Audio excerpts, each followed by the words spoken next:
for DACA sometime soon. Well, Nancy, the House just voted to fund the government until March 23rd. Could you explain what that means and what the next steps are?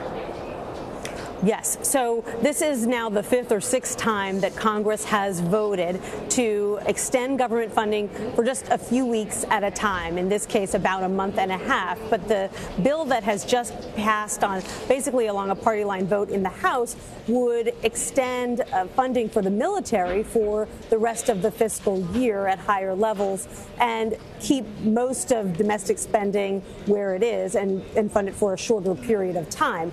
That is not likely to survive in the Senate, where you have Democrats and Republicans who say they've actually made a lot of progress on a separate deal to raise spending for both domestic programs and the military simultaneously. So what you'll likely see is that bill coming over to the Senate, some of the provisions getting stripped out, and the Senate trying to put its own measures into the package, and then essentially daring the House to go ahead and pass the plan as they have crafted it.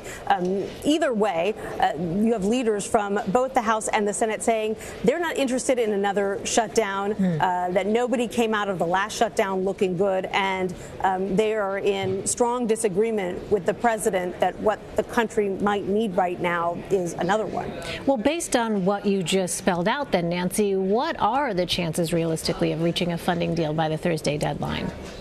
You know, according to the Senate's Republican and Democratic leader, it looks pretty good. In fact, they both came out with almost identical language on Tuesday, saying that they were making very good progress, that they just had a couple more items to iron out, and that they were quite confident that they would be able to do so. That's not the kind of language you typically hear from congressional leaders unless they feel that they are very close to a deal, because that only comes back to bite them. It makes them look weak if they say they think they've got an agreement and they actually don't. So usually what that means is, that they're within hours of being able to shake hands. And that's why you've got a lot of senators saying that they just simply don't believe that another shutdown is in the cards.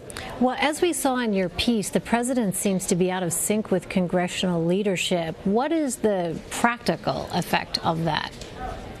Well, there has already been so much miscommunication when it comes to this issue of immigration that some lawmakers I talked to today essentially said, what's a little more?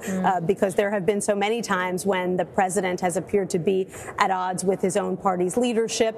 And then, frankly, there are times when the hard line that he has taken on immigration gives some of the conservative lawmakers in Congress the feeling that they've actually got more of an edge on this issue, and they appreciate the cover. So it doesn't only go in one direction, but certainly there were some eyebrows that were raised here on Capitol Hill today when the White House chief of staff made those comments. He didn't have to. Clearly, there are a number of people who are going to be offended when you talk about a certain class of people being lazy because they didn't apply for legal protections under the DACA program. And what you have a lot of Democrats arguing is, no, it's not laziness that keeps people from coming out of the shadows. It's fear that they will come out of those shadows, that they will put their names on record, and then that the program that they rely on is eliminated. And that's kind of the worst case scenario, Democrats say, and that's exactly what's happening right now. All right, Nancy Cortez on Capitol Hill for us. Nancy, thank you.